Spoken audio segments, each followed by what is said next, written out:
Chris Miller in Edmonton. This is today's Real Estate Insights podcast. Yay! Happy Wednesday. Yes, we're back. And of course, I am your host, Chris Miller from Stone and Sling Realty Group in Edmonton. And today we've got an amazing podcast content today.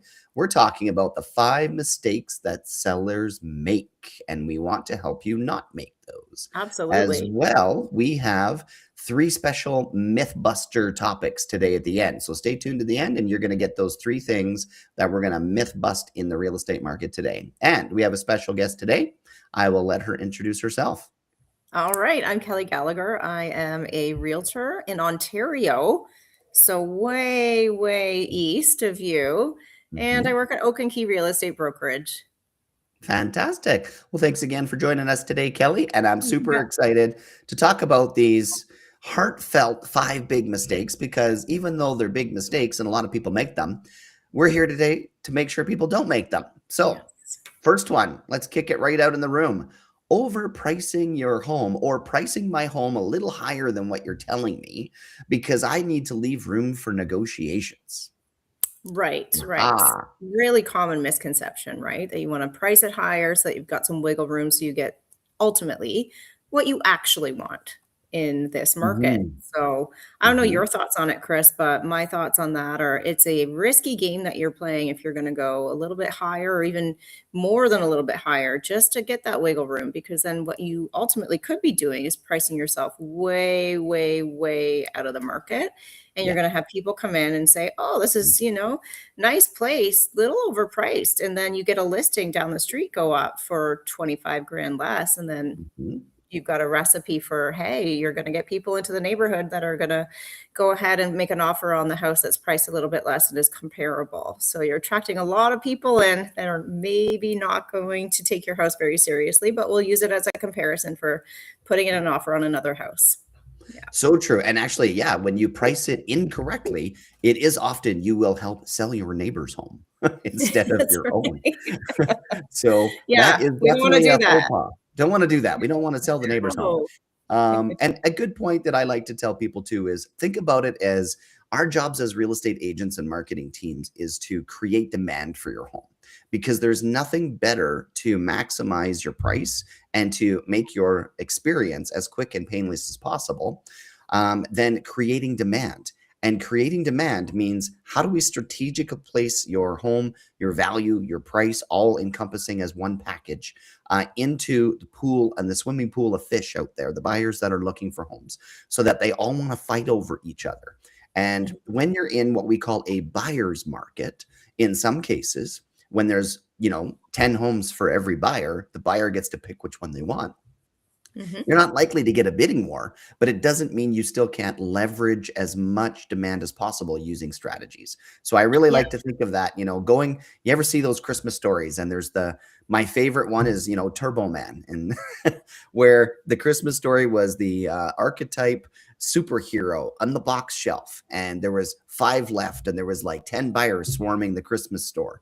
And they all were fighting over it and tripping over each other, and they all wanted one. Someone's going to lose out. That image of creating that type of analogy for value add bringing demand to your property is where the strategic pricing comes in. Yeah, it makes a lot of sense. And let's just go back to what you were saying about less stress as well. So if you're overpriced, you're not guaranteeing that you're going to stay on the market longer, but it's a real risk. And if you as a home seller are really motivated to sell, or there's a reason that you're selling and you need to have that deal done in a certain amount of time, you're risking just drawing that whole process out, right? So you've got people coming 100%. In and out of your house, and you've got showings, you got to keep it clean the whole time. So overpricing can just create more of a problem for you in the end, not just for sale, but also for the time spent on having to keep it on the market for a little bit longer. Yeah. Totally. Now, I'm going to challenge you on one thing here, Kelly, and that's, I think you've probably used this strategy yourself too, but sometimes overpricing your home can work when you're in the right season. You follow me on that? Well, it depends on what season you're talking about. What are we talking about here, Chris? Exactly. Well, I like to say, the seasons are going up and going down. And as you think about a roller coaster with this up and down and up and down, you want to be ahead of the market. So if the market's going down, pricing your home a little bit high, you're going to be following it down. Every time you decide, like you said, to make a price reduction, potentially, everybody else is already ahead of you and lower than you. And sometimes when houses are similar in the neighborhood, you're just following them down, right? But there is an element, I think, in the hot sellers market, but also in a seasonal spring market where everybody's going, oh my gosh, I'm ready for new life. I'm ready for change. The market's going to be good. If we buy now, we might save some money. There's a little bit of a lenience maybe in saying that overpricing your home, not good idea, but leveraging a little bit higher price might be acceptable in the market season that you're in. You just want to strategically figure out if that's the market you're in. Yeah, absolutely. I think that's a really good point for the market, and you have to keep your eyes on those numbers, right? But that's why people hire us, so that we can take a good look at where everyone is sitting and have a broader outlook on what the numbers are telling us as well. Yeah. I think there is another case for overpricing in some situation. It's super specific though. It has to be very specific to the home, very specific to the area. So if you've got a hot area that everyone's looking to get into, so for us, say it might be North London, Old North, or Camoka Kilworth, and there's not a lot of inventory out there, and something comes up and it's a great location, is what people are looking for. You can price a little bit higher. You can price higher than the comps if you think you've got a great product. And in most cases, you do have a lot of success with that. And you can also have bidding wars, even in a buyer's market. So yeah, it does depend though on the property. Yeah. It does. And that brings us right into mistake number 2. Mistake number 2 is, regardless of the market and the season, listing before you're ready to list. Ooh, now, let's talk about what that really means. What we mean is listing your home when you still haven't washed the baseboards, cleaned up the paint or trim, or put away all your decluttering. Why? Well, I don't want to miss the market. We're getting to the crazy part of the season. I don't have time to do all this. Let's just throw it on the market. I know it's a good market. It'll work. And what that does is it costs you thousands and thousands of dollars, right? So as a consumer or a buyer, I'm going to come into your home and I'm going to notice that XYZ hasn't been done. You haven't decluttered. There's a dirty floor, etc. And in my mind, instead of going logically and saying, okay, well, that's a $20 fix, that's a $50 fix, etc., I'm just going to mark it down by thousands. Yeah. And essentially, that's what we're looking at, right? Is you only get one first impression. And whether that first impression is in the public or it's in person, people walking through your home, people have an expectation now with all the digital and home shows that are out there today of perfection, even in something that might be 50 or 60 years old. They still have this vision of perfection. And so when they walk in the door or they see it online and they see, there's a whole bunch of decluttering that could have been removed, or they get to the house and they go, oh my gosh, this paint job looks like it's 15 years old. I don't think anybody's washed a wall in here in 15 years. That first impression is what you're really saying. You've left money on the table, not because of the money, because you've now lost the emotional connection that buyer could potentially have to say, this is my favorite house. Yes, I am ready to move in. This looks like it's going to be an easy thing for me to restructure or redo if I need to. It's going to be really smooth and simple psychologically for me to invest in this right away because I can see myself in this space, or adjusting it a little bit to suit my taste. But you're right. It's such a distraction when you're just not ready. And, I've had listings where we've delayed and delayed because they aren't ready to go up. And ultimately you've had to explain it's going to leave money on the table. So, once I do explain that people say, okay, well, we'll get it done and then we'll list. I'm like, absolutely. Because ultimately it's in the client's best interest to have it a certain way, to look a certain way, and to have certain things done so that they're not a distraction. Yeah. And at the end of the day, I've got 2 little key things, right? Like you're first coming up to the house and that sticky door that you're always messing with and you just, I don't want to fix it right now. And then the very first showing you get happens to be a real estate agent that is terrible with keys. They don't have that finesse. Maybe they're a new agent, nervous agent, and they walk in and they spend 5 minutes just getting the front door open. Like, how silly can something like that be? But hey, and if you had been, let's get that done before we actually list the property. It makes a world of a difference for someone. But on that note, listing before you're ready, I've noticed is also a situation when you don't go down that path and you actually go, this is what I really need to do before I list. I've had people go, we're going to list a week late or 2 weeks later because we just want to make sure it's polished. That is where increasing demand again, you might get that buyer that says, I wasn't even looking to move. And I saw that, this house came up for sale. It's 2 blocks away from my house. I always wanted to know what that house looked like inside. Yeah.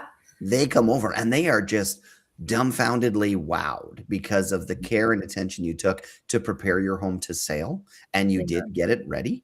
Then now you're in a situation where that buyer may not have even been interested in buying your home, but now you've enticed them to say, you better rethink that question. So that's the one thing about making sure you're ready before your list. You could be actually finding a buyer that wasn't planning to buy in the first place. That's right. Yeah. And isn't that the dream? Don't we all want that? That's fantastic. Yeah. How many times have we ever been in that situation where you're like running around a neighborhood and you're like, if that house ever came up, I'd like to see inside. Yes. Yeah. And I might buy it. Yeah. Yeah. That's my favorite house on the street, right? Yeah. We all have that for sure. Totally. Okay. Well, smashing through here. Mistake number 3. All right. Let's go. Cheaping out on presentation factors. Yes. Couple of key points on what we mean by that. So it could be bad photos. It could be I didn't declutter. It could be that I just said I didn't need to worry about cleaning up that office space because it's an office. What do I really matter? Someone's going to see it's an office. These are the things that we refer to when cheaping out on presentation, not taking the time. It's kind of tied into listing before or listing, when you're ready, but it is a little different. Yeah. Yeah, absolutely. So, I mean, here in Ontario, we use staging quite a bit too. It's almost become an industry standard as well. So there's the monetary aspect of it too, right? Not just in the time allotment that you've spent trying to get everything ready and decluttering, but there's also the financial investment that you can make in order to have your house look a certain way. And to be honest, we've talked about this before. Technology is huge now. It's going to be the forerunner. It always is a forerunner now for marketing a home and getting lots of eyes on it. We can't possibly get as many eyes on it as technology can, right? So once we've posted a listing, those photos are going to be the primary driver of your traffic right away. So to go back to that, staging is so critical here for us in Ontario because we know that the photos are going to drive the traffic. So the photos have to look good enough to get the people to want to come out, right? So when we talk about maybe cheaping out, maybe we're not hiring the stager, or maybe we aren't even having the staging consult to begin with, right? You're just not interested. But I mean, it pays off in dividends. It really does, because they come in, they position furniture properly, they put things where they should be, they recommend different types of furniture even, right? Or just removing something completely so that the photos look great. So it really does translate to higher sale prices for the client. It does. And, and just, making a comment on that too, photography is everything. And no matter how long I've been in this business, I still see people that have been in the business longer than I have still taking potentially side camera or cell phone pictures because they've been doing it for 30 years. They don't see the need when they can sell any house at any price, which I agree they can. They have that skill. They have that background. They have that, reputation. There's still a situation where you could say, you know what, you still could be leaving money on the table when you don't have that presentation top notch. It doesn't matter if you're successfully working with an amazing agent. If they're not using presentation skills to be able to make you shine, you could question whether or not you're leaving money on the table. And that's a huge mistake I think a lot of people overlook. Give you one example here. We just actually had an amazing property that is in a situation where it's a great price point, but there's a few properties in the same building. It happened to be a condo. And this particular property was going up against on a market where everything else has been on the market 60, 70, 80 days. We said, obviously presenting value, presentation, here's some staging tips. Whether they were able to take advantage of that or not wasn't, the question. It was just, here's some ideas to try to make you stand out if this is going to be a 80 or 90 day process. That's a preconceived, you need to be educated concept, not a, we hope it's faster. You got to be prepared if it's not. In that situation, we went all out and did everything we could. They chose to do a few things on a better opportunity for them cost-wise, but still wanted to manage that they were taking on all the things we suggested. So they didn't cheap out on presentation. They just did what they could with their budget. And that was perfect because they took our advice. Well, I can happily say to you, Kelly, we were on the market for 48 hours and we already had an offer on the table. That's fantastic. In that situation, you're like, wow, like talk about just shattering the norm in that facility, in that area, and that concept and understanding. But now you're like, the clients were wowed by our ability to present their property because we even did a better job than they were expecting based on what their expectations were before. So just a good remember, cheaping out on presentation isn't about money. It's about the concepts and the tools and resources you have to present. Yes, absolutely. I like how you said, you can work within your budget as well. It doesn't have to be a full out stage, right? It can be, you take the soft staging tips that you have and you can do what you can with that. And honestly, sometimes that makes a huge difference too. Results in faster sales. Yes, absolutely. Yeah. Absolutely. Which brings us to the next one that's a bit tougher. Mistake number 4. We have a lot because it's your home. It's maybe your family home. It's your home. And it's the big old emotional attachment decision. We have a lot of sympathy for this one, right? Like we can empathize with this one. Yeah, absolutely. I mean, you're not selling 4 walls and a roof. You're selling a home. That's right. So here's what people think. Emotional attachment. I don't want to take your advice and move my furniture over there. Or I don't want to, pick your price. My home is worth more than that. And buyers don't pay for memories. They don't pay for what you like. They pay for what they like.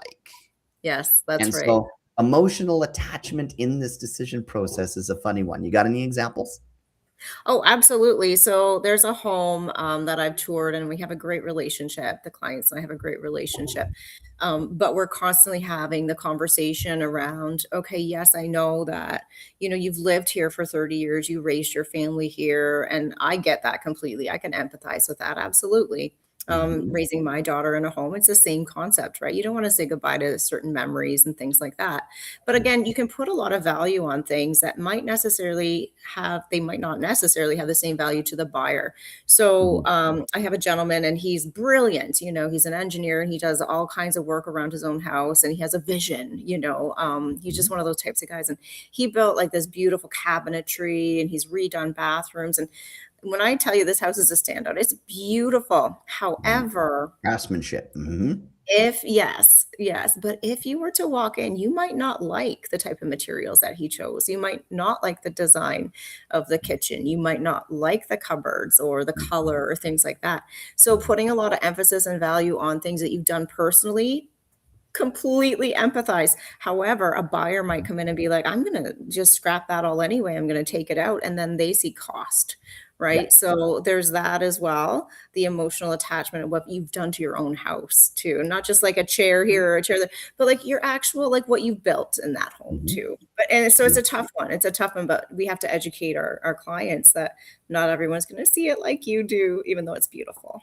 Yeah. And remember, this whole emotional attachment thing is you're not calling us in as professionals to help you sell your home. We are looking, you're calling us in to sell your home. You're not calling us to say, how can we stay here? How can we get other people excited to want to be here instead of exactly us? As it is with no changes. And so there's this concept, emotional attachment is like changing colors or changing furniture or doing things. And I get it. Some people say, well, then I'll just look like every other house on the market. And that's where it's key too. It's like, we're not trying to make your house look like everybody else's. We're trying to make sure that you understand if we have experience in both design and experience with what people like and don't like, there's a huge element in saying, we know more buyers will like this instead of that. Therefore, more buyers are interested and therefore the demand is higher. And I think that's the key thing is it's not so much that I like white or, pale cream over baby blue. It's what I have some resources that tells me what buyers like more. Yes, exactly. And what sells faster. And ultimately, that's what it comes down to. What sells faster and for the highest price for the client. So, I mean, it does sound cruel sometimes to say, no one's going to care about the custom this or that, right? Like it does sound cruel, but we have to be sometimes cruel to be kind so that people understand, this is what's going to sell for you ultimately. Totally. Yeah. So Now I do want to again, challenge us on that though. There is one element, emotional attachment, that I do let people keep. And sometimes it's because it is cute. And that is okay. when I find out what somebody's favorite feature of his home. Why did you buy this home? And they're Yeah. like, oh, because it was a beautiful nursery or because this office had beautiful windows. I'm like, okay, Mhm. so you decorated this and it looks beautiful, so it's going to stand out. Let's leave that the way it is, but change the rest of the house because it is, in fact, also true. When I'm taking my clients through homes, I ask them to nickname every home. I don't know if you've ever done that. I So have not. when they nickname their home, like this is the baby blue house, or that's a pretty generic one, or Creepy basement house. this Yeah. is the rock star gem in the holograms house because the kid's room is all decorated, right? There's just something Oh, about so fun. that Yeah. feature in that home that we didn't change, we didn't force them to get rid of, is just Yeah. one element of the home that makes it memorable. And so Yeah. that's a little bit of a twist on removing all the emotional Oh, intention. I like that. I like that. That's very good. I'm gonna have to start doing that with all my clients now. Nickname Yeah. the houses as we go through them. Yeah. Like here. Oh, you got that beautiful house with the crazy Oilers kids bedroom. Yeah, Yes. love it. Okay. Spoiler's house. Yeah, that's great. Good tip, Chris. Good tip. Totally. So mistake number 5. Mm, Boo, I love this one. This is like powerhouse. We yeah. like all kinds of big companies. Mistake number 5, thinking that a marketing alone will sell your home. We've got Right. massive, amazing marketing. Now, Mhm. this is strategy, it's positioning, it's not just exposure. But think about this. I think, mistake number 5, thinking marketing sells your home. It's like we've got sayings. You can sell some pretty awful homes if the price is right. You don't Mm, need marketing, but mm. you have a need for marketing if it's a beautiful luxury home. But here's the thing, Kelly, I'm your client. I'd like to list my home 50,000 more than the neighbor because you know what? I know you're amazing at what you do. You are an Mhm. incredible realtor. It's only 50K more than everybody else. I know you can pull it off and I want you to take it. Can you do it? Well, Chris, that's a really good question. I can give it my best. I can give it my all, but 50K sounds like a lot more, right? I'm going to be spending quite a bit in my marketing in order to like meet that and find that buyer for you. So there's that too. All the marketing in the world is probably not going to argue down Mhm, or argue to get a buyer who wants to mhm. pay that kind of price for a home that's 50,000 over what the comps are. Yeah, I mean, let's But face you're it, the amazing marketing though, is Kelly. I think so you could do this. My home is beautiful. You just keep telling me how much my home is beautiful. I'm sure that this is, we're talking 900, 950. What's 50K? Like this isn't a yeah. big difference. Oh, I know 50K you're an is amazing everything. marketer. I want you to Yes. tell me, why can't you do this? Well, for all the reasons we've been talking about, right? There's that Mhm, emotional attachment coming in again where we think our house is superior to some comparable properties on the same street or in the area.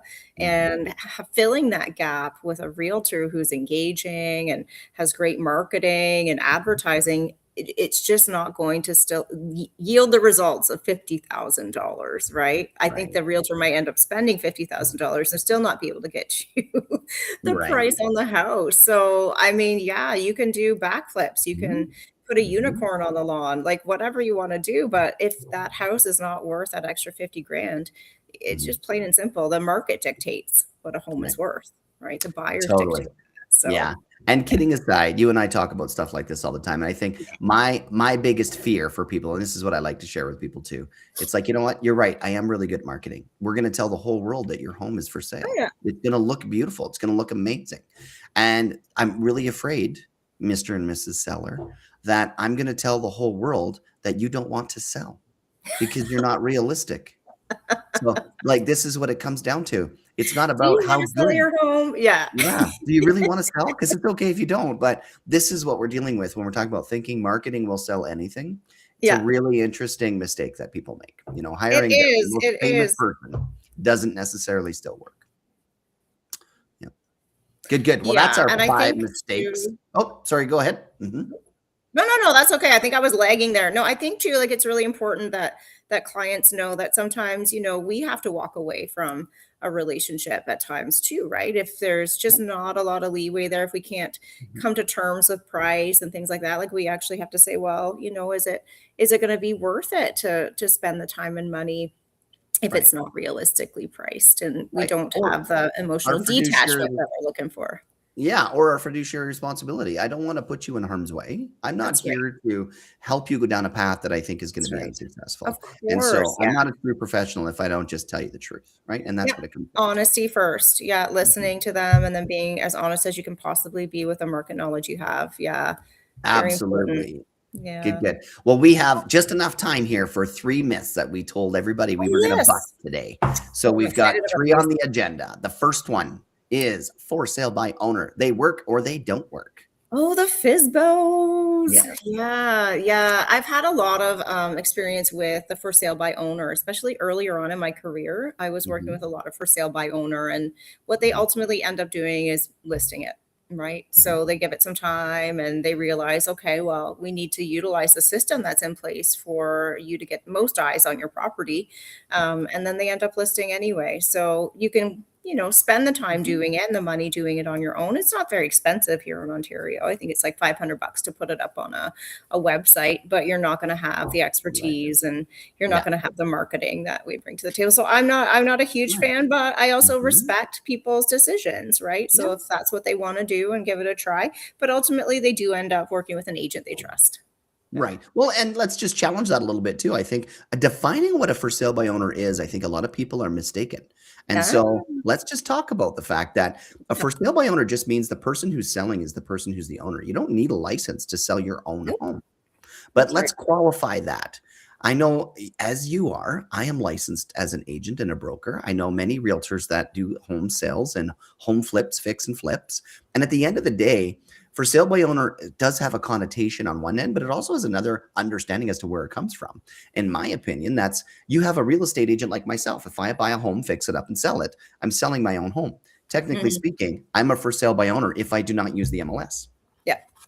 So I think it's really important for people to understand there's categorically, oh, pardon me, a definition that comes along with for sale by owner, and one in particular that most people I think are subtly aware of, but not really, and that is a home builder. Home builders are not truly licensed in all cases. They are 99% of the time selling their own product. And so the key thing about for sale by owner is just understanding the dynamics. What kind of for sale by owners are we talking about? We're not talking about builders. We're not talking about real estate investors or people that have licenses that have lots of experience. We are talking about people that maybe they live in the middle of nowhere in a rural community Yeah. or in the middle of the city. They Yeah. haven't sold a home in 20 years and they go, the market's hot. I can just put a sign. I used to have the term when it was a really hot seller's market back in '05. And it's like a monkey could put a sign in your yard and you could sell your home. Right. That's Right? how easy it used to be. It's not the Right. same now. I don't know about in Edmonton, but it's very difficult right now to be doing that at this point in time. Right. But that connotation is that for sale by owner mentality, right? Yeah. So Yeah. Oh, just yeah. good to qualify what we're talking about here. But Yes. that Makes next sense, one, makes sense. the myth buster number 2, open houses don't work. Well, what do you think? Do you love them or hate them? Yay I'll or be nay? honest with you, many years in my career, I hated them for part of the fact that they didn't bring success. And Um, statistically, they don't. It's proven they don't bring a ton of success. Then midway through my career, I was like, oh, well, maybe this is good for me to generate more business. yeah, you're So thinking, let's how can face I it. yeah, That's how can I position these better? That's Yes. right. So that's not fixing a problem. Let's be honest. Open houses don't fix a problem if you're getting more business from it, but it's not selling the house. Yeah. That's not fixing a problem. That's just me Yeah. taking advantage of an opportunity to create more business. Yeah. So I'm going to caveat the fact that we absolutely love open houses over here because we have a 12-step open house strategic plan that Mhm. blows anything I've ever seen off the market. And the reason that we have gone through so much diligence in doing this is because when open houses are done strategically and they're Yeah. marketed well, absolutely they can work. And in fact, I can tell you in the month of April, just this last 30 days, we did 2 open houses on 2 Okay. new listings, and both of them went pending at the open house. Nice. That's So fantastic. so open You're houses ready. can work Yeah. when there's a methodology and a strategy to it. It's not Yeah. random, I'm throwing up an open house sign. So Yeah. I'm a little Yeah. bit skewed in my opinion, but I like them. Not Yes. everybody does. No. Well, I think it's important. You have to be super intentional, creating that event, making sure that it's out on social media, marketing it heavily so that you do get traffic and you do get people that are actually interested in the house that you are selling, right? Yeah. So there's that. And there's also, you Mhm. meet a lot of new people too. I'm a huge fan of that. I love the people that come in. I love connecting with people, seeing if there's other houses in the neighborhood that they might be interested in, Yeah. and just helping people out, right? Because people are there for a reason. They're not coming out to kick Mhm. tires. Depends on the house, but usually they're up because they're wasting a Sunday afternoon, and they're looking at homes for a move. They're not there just to chill out and see what's going on and be nosy. So yeah, I'm a huge fan, but you're right. They have to be done intentionally. Mhm. They have to be marketed really well in Yeah, advance as and well. Yeah. strategic, everything is in play. You can't just randomly throw stuff out, so I like it.